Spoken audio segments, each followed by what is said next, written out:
ရေအောက်ကငမန်းတင်ကြိုင်ပရိသတ်များရှင်ဒီကနေ့ကျမတင်ဆက်ပေးချင်တာကတော့သမုဒ္ဒရာရေအောက်ကနေထွက်ပေါ်လာတဲ့လျှို့ဝှက်ဆန်းကျဲပြီးစိတ်ဝင်စားဖွယ်ကောင်းလာတဲ့ရှာဖွေတွေ့ရှိမှုတစ်ခုအကြောင်းပဲဖြစ်ပါတယ်။ဒါကတော့ကိုကျွန်းတွေနီပစိဖိတ်သမုဒ္ဒရာကျမ်းမြင့်မှာတွေ့ရှိခဲ့တဲ့ငမန်းသွားထောင်ပေါင်းများစွာစုပုံနေတဲ့နေရာအကြောင်းပဲဖြစ်ပါတယ်။ဒီနေရာကိုသိပ္ပံပညာရှင်တွေကငမန်းတင်ကြိုင်လို့တော့တင်စားခေါ်ဝေါ်နေကြပြီး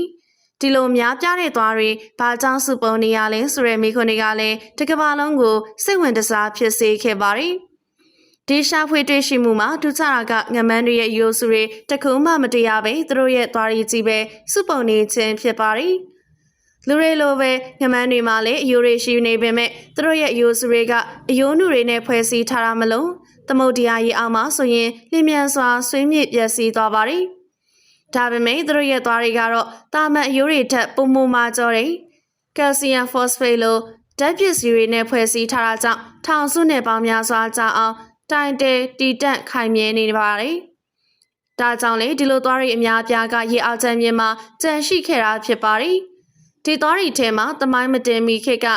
မက်ဂါလိုဒွန်လိုအေယာမငမန်းတွေရဲ့ဘိုးဘေးတွေနဲ့သက်ဆိုင်တဲ့သွားတွေတောင်ပါဝင်နေလို့ဆိုပါတယ်။သိပ္ပံပညာရှင်တွေဟာဒီငမန်းသွားတွေဘာကြောင့်ဒီနေရာမှာအခုလိုအများပြားစုပုံနေရလဲဆိုတာကိုဖြစ်နိုင်ခြေရှိတဲ့ယူဆချက်နှစ်ခုနဲ့ရှင်းပြထားပါတယ်။ပထမယူဆချက်ကတော့ဒါဟာပထဝီဝင်ဆိုင်ရာထူးခြားဖြစ်စဉ်တစ်ခုဖြစ်နိုင်တယ်လို့ဆိုပါတယ်။သမုဒ္ဒရာရေစီကြောင်းတွေရဲ့တရားမှုဒါမှမဟုတ်ရေအောက်မြေမျက်နှာသွင်းပြအနေထားတွေကငမန်းသွားတွေကိုသဘာဝအတိုင်းဒီနေရာတစ်ဝိုက်မှာစူးစီးသွားအောင်ဖန်တီးခဲ့တာဖြစ်ပါတယ်။ရေစီကြောင်းတွေဟာသွားတွေကိုတစ်ဆက်တည်းစီတွန်းပို့ပြီးစုပုံစရာမျိုးဖြစ်နိုင်ပါတယ်။ဒုတိယယူဆချက်ကတော့ဒီနေရာဟာငမန်းတွေတေဆောင်ရနေရဒါမှမဟုတ်တကယ့်ကိုငမန်းတင်ချိုင်ဖြစ်နိုင်တယ်လို့ဆိုပါတယ်။အိုမင်မီအားနေတဲ့ငမန်းတွေဟာသူတို့ဘဝရဲ့နောက်ဆုံးချိန်တွေကိုဒီနေရာကိုလာရောက်ပြီးအဆုံးသတ်ကြတာဖြစ်နိုင်ပါတယ်။ဒီယူဆချက်ကတော့ပိုပြီးစိတ်ဝင်စားစရာကောင်းပါတယ်။လူသားတွေလိုပဲငမန်းတွေဟာလည်းအသက်ကြီးလာရင်သူတို့ရဲ့အာယုံခံနိုင်စွမ်းတွေနဲ့အမဲလိုက်နိုင်စွမ်းတွေကကျဆင်းလာပါတယ်။ဒါကြောင့်အစာရှာဖွေဖို့ရန်သူတွေစီကနေကိုကာကွယ်ဖို့အသက်ရှင်သန်ဖို့အတွက်ပိုပြီးခက်ခဲလာပါတယ်။လူသားတွေနဲ့မတူတာကတော့တဘာဝထဲမှာရှင်သန်နေရတဲ့ငမန်းတွေအတွက်အိုမင်းတဲ့အခါစောင့်ရှောက်မှုပေးမဲ့သူတဦးတယောက်မှမရှိရပါပဲ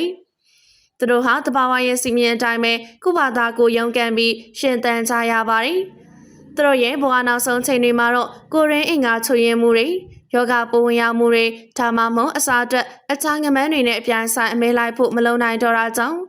အခြားပင်လယ်သားရဲတွေစားတာခံရပြီးတေဆုံးသွားကြရတာများပါတယ်။အဲဒါကြောင့်သူတို့ဟာအသက်ကြီးလာရင်ရေစီးကြောင်းတွေနှီးကွေတဲ့နေရာဒါမှမဟုတ်ရန်သူတွေနဲ့ဝေးတဲ့နေရာကိုရွေးချယ်ပြီးအေးဆေးဘဝကိုအဆုံးသတ်ကြတာမျိုးဖြစ်နိုင်ပါတယ်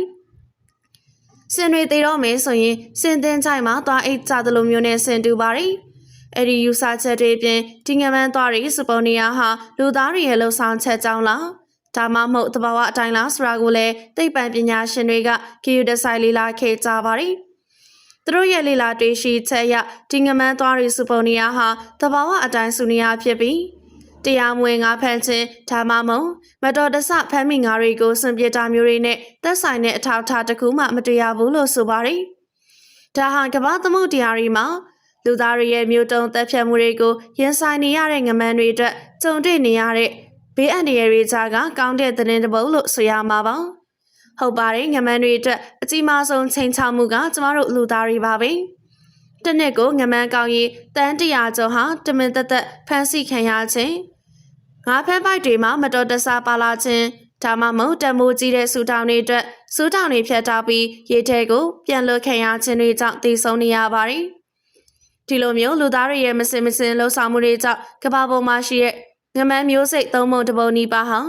မျိုးသုံးမဲ့အနေနဲ့ရင်ဆိုင်နေရပါတယ်။ဒါဟာသမုဒ္ဒရာရဲ့ဂေဟာစနစ်အတွက်ကြီးမားတဲ့ဆုံးရှုံးမှုတစ်ခုဖြစ်ပါတယ်။စိတ်မကောင်းစရာကောင်းတာကတော့ငမန်းတွေမျိုးသုံးလူနီးပါးဖြစ်နေရတော့ငမန်းတွေဘလို့အသက်ကြီးလာပြီးဘလို့သေဆုံးသွားတယ်ဆိုတာကိုကျမတို့ခုချိန်ထိတေးချာမသိရသေးဘူးဆိုတာပါပဲ။